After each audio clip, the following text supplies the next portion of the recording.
Welcome back to the Weeb Lounge, and the anime I'm doing today is Konosuba, God's blessing on this wonderful world. And holy shit, if you're an anime fan and you haven't seen this already, you're doing it wrong!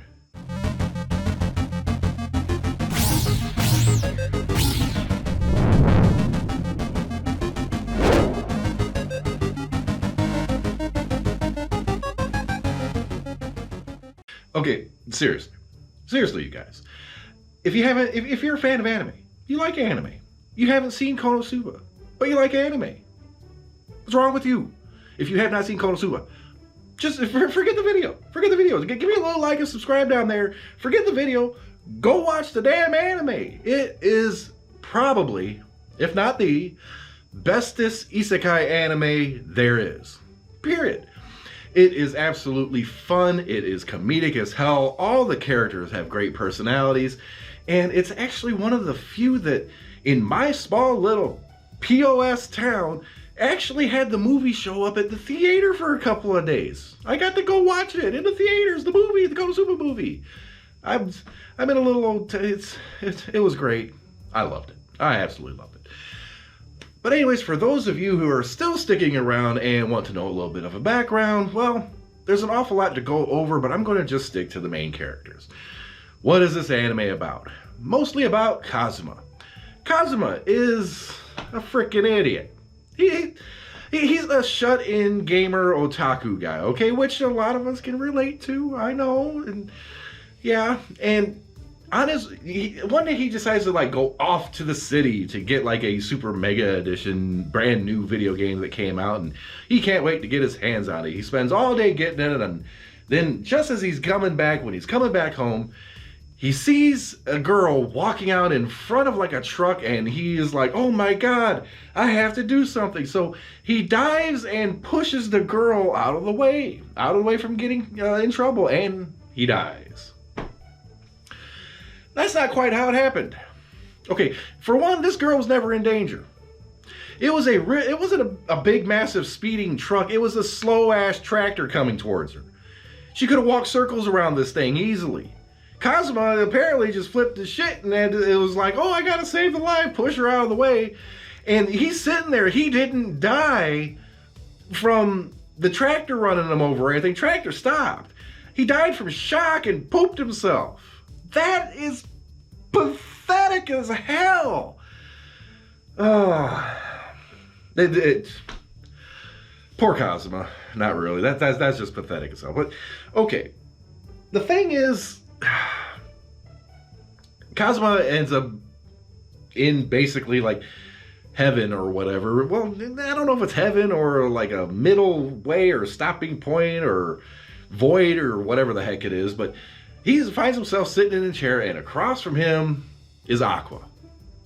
Aqua is a lower goddess, and you know, all the goddesses, apparently God himself like assigned goddesses to do little things or whatever. It's like, hey, you know, you in charge of this, you this, or whatever.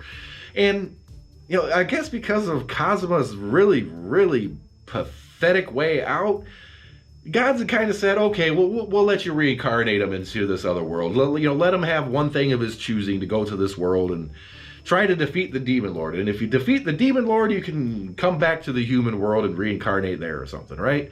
Give him a chance or whatever, or he can just live there, you know, whatever the hell you want to do, right?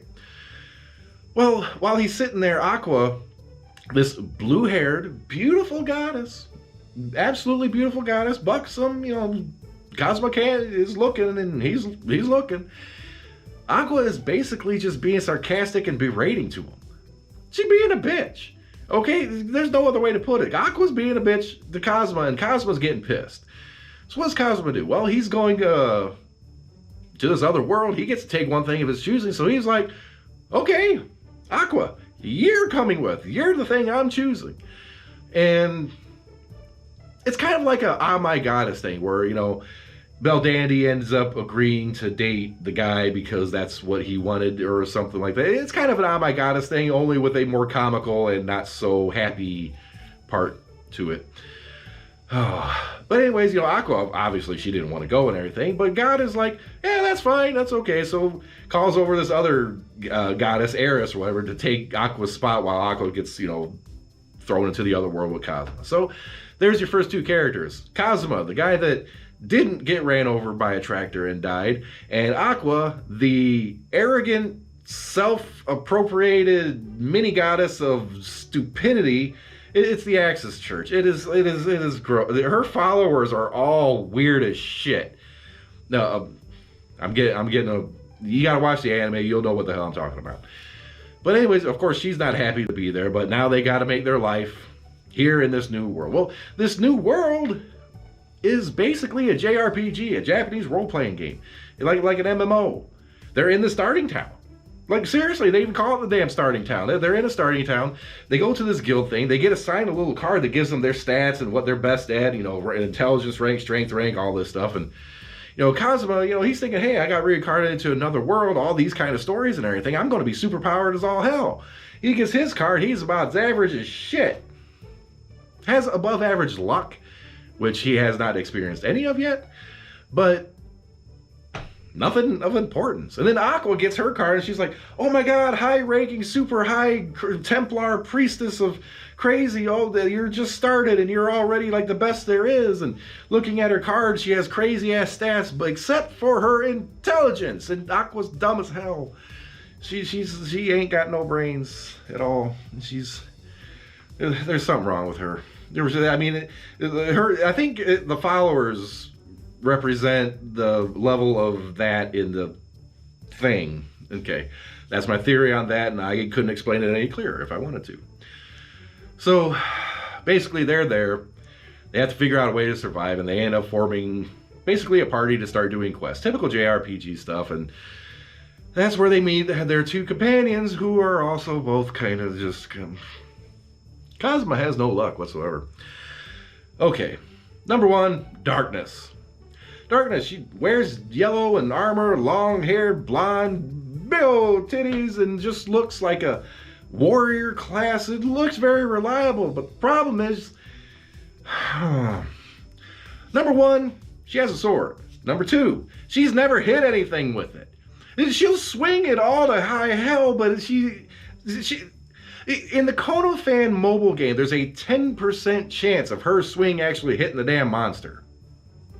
That's why you don't use Darkness in the mobile game, okay? Just saying. And on top of that, she's a masochist. I mean, when it comes to being a tank class character, she's the absolute best. But damn, she enjoys it too much. She gets her ass whooped, and she's just happy as hell and blushing, and other things are probably flowing at that point. I mean, it's just... It's bad. Just watch it. Just watch it. And the fourth and final member is Megumin. Now, Megumin is my favorite character of the whole damn series. Why? It's a cute character. It's a magician slash mage slash wizard, crimson whatever it was thing with the eyes, and talks in the Chuni kind of speak with the demons and the lords and the key to the kingdom realm. Dark stuff. Yeah. She's nutty. She legit is. Her whole community, all the Crimson Denizens or whatever the heck they're called over there, they're all goofy as hell. And Megumin's parents, I mean, they got weird ass names. I think I got a picture of it. I'll read the subtitle. That's the parents' names. It's that. Yeah.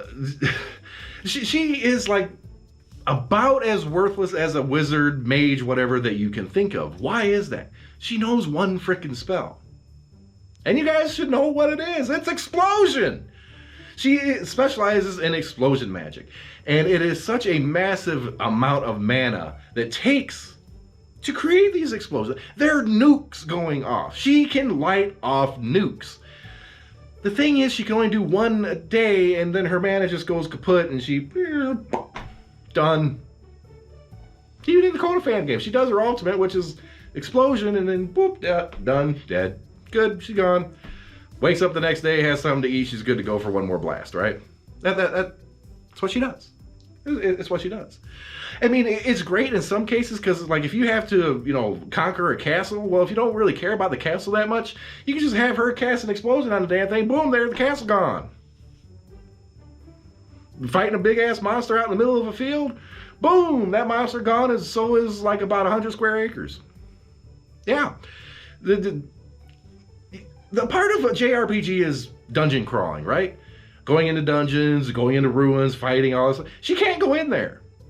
She's just like a 12-year-old little girl or whatever walking into a dungeon. They can't literally do anything at that point. Maybe she's 14 in the print material. I think she's 18. I don't know. It's all over the damn place. But the one thing that I do know is that if she goes into a dungeon and she lights off one of them nukes down there, they're all dead. So she can't go.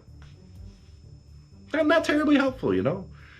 When you're trying to fight that big boss, the big machine, blow up a castle or something, or whatever that case may be, yeah, that's great. Otherwise, not so much at all. This is their group. You got a tank that loves getting her ass whooped.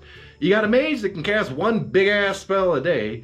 You have a goddess / priest that can actually turn undead and heal and stuff. You know, it's actually kind of useful.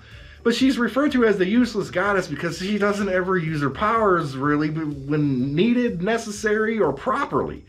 The first like talent point, every JRPG that you play or whatever, or MMO or whatever, you end up getting talent points. You spend those talent points like improve this your sword skill, improve your magic skill, improve your healing skill, improve your run skill. Something useful, right? What does she spend her shit on?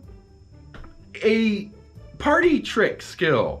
So she can, when she likes to drink, she gets drunk all the damn time. And that way she can go around and do little party tricks and stuff and entertain people at the bar. And you don't use your talent points for that. I mean, if you were doing it as a part of an act to get paid, that's fine. But it's useless. Useless goddess. It's the whole thing. And she keeps getting eaten by frogs. Well, Megumin gets eaten by frogs too. I don't know if Darkness did. She probably did. Everybody gets eaten by frogs at some point. Except Kazuma. Kazuma has to kill the frogs because they're eating other people. Leave the fucking frogs alone. Don't feed the frogs the goats that they want the goats to get out. And the frogs, they're really big frogs, okay? Really, really big. But that's what this anime is all about. It's about that party, that ragtag group of people trying to coexist with each other and go on little adventures. Of course they build camaraderie. They get along well together at some point, but there's always a little bit of animosity there. Like, you know, if an opportunity arises for Kazuma to like get super rich and ditch everybody, he's probably going to do that. Megumin probably would too, because her and her family are poor as hell. I mean, you got to watch the movie for that one. That one's kind of sad in that respect, but otherwise funny. Oh, Darkness is like from nobility. She's got money and castles and all this stuff and princes that want them, and she doesn't give a damn about any of that. She just wants to get her ass whooped and enjoy it. And Kazuma's the most level-headed one of them. He was the lockup. He was the shut in. He didn't want to have to socialize with anything. And guess what? He's the one having to socialize. He's the one who's happened to actually develop, you know, relationships outside of the little circle or whatever to try to advance the whole club and stuff. And basically save everyone else's ass and come up with ideas and stuff. If it wasn't for Kazuma, everybody else would just be dead. Probably.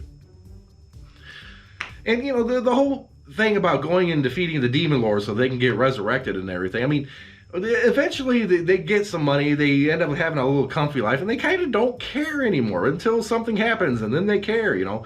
They're sitting in this mansion that they somehow got. They got a whole bunch of money, and they're like, "Yay, we're happy here." And then so they're not going to go fight the demon lord. They don't give a damn. They're living a comfortable life. Then some stupid thing happens. A ghost shows up, blows up half their house, and infests the bathroom or something. Now we're pissed. We have to go defeat a demon lord. Okay, it's great. Yeah. Kazuma likes to visit succubuses, and, you know, kind of has a little deal with the underground thing. Then they... Yeah, that was a thing. But, poor Kazuma. I mean, Kazuma does some things like, there's a little thief class girl in the game, Chris. And Chris teaches Kazuma his first little spell, which is the steal spell. What does Kazuma do with this? He steals Chris's panties right from, just like, yay, waving them around, all kinds of, that's some kind of... He won. There was a little bet between them. He definitely won. But here's a little tidbit I bet you didn't know. Eris, the goddess that replaced Aqua back in heaven or whatever, likes to masquerade in the world that they're in as another character. which happens to be Chris. So the little thief girl Chris is actually a goddess heiress from back in heaven, and somehow she can just kind of go to and from for whatever reason. A lot of people don't know that. I just found out about it not long ago, just saying. So I threw it in the video to try to spoil it for all ya. Yeah, I'm being a dick, just like Cosmo, but that's fine. Sometimes you gotta do what you gotta do. And what you guys gotta do is like, subscribe, hit that notification button. I got more videos to come, and I got a whole bunch planned. Hopefully I get to them within good time, but like I said at the beginning of the video, if you have not seen Konosuba, you're doing it wrong. Go watch it. See you in the next video.